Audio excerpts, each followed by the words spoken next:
Now let's go with acceleration. See, when we say acceleration, acceleration was what? It was change in velocity over time, correct?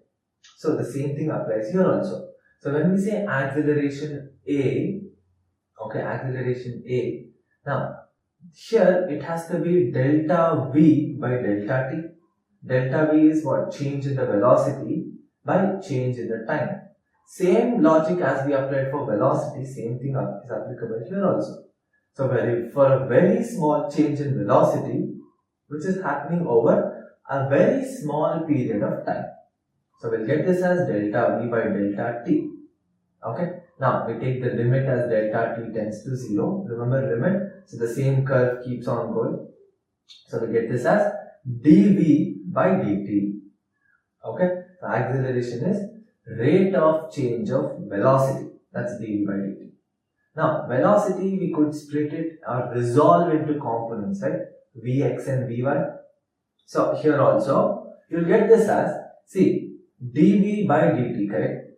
Right. So, V, you can write it as Vx I cap plus Vy into j cap.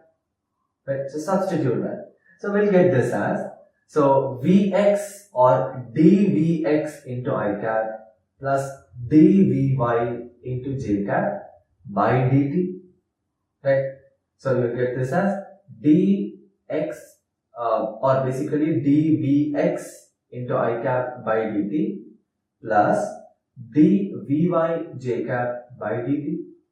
Now dx or dvx by dt, that's basically the acceleration in the x coordinate or the x component of the acceleration. Same thing goes with y component of the acceleration. So you'll get A is equal to ax I cap plus ay j cap. Understood? So you'll get the two components of the acceleration. Now see, one thing I want to tell you guys here is delta t, whatever we consider the delta t, if delta t is more and more and more, then acceleration is less.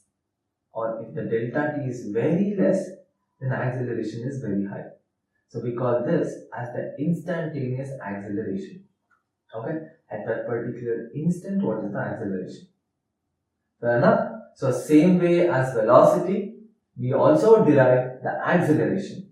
Now, one thing is, see, what is velocity?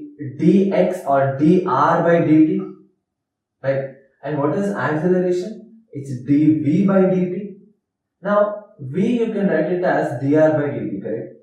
So, a becomes d by dt of dr by dt, correct? So, you will get this as a is equal to d square r by dt square.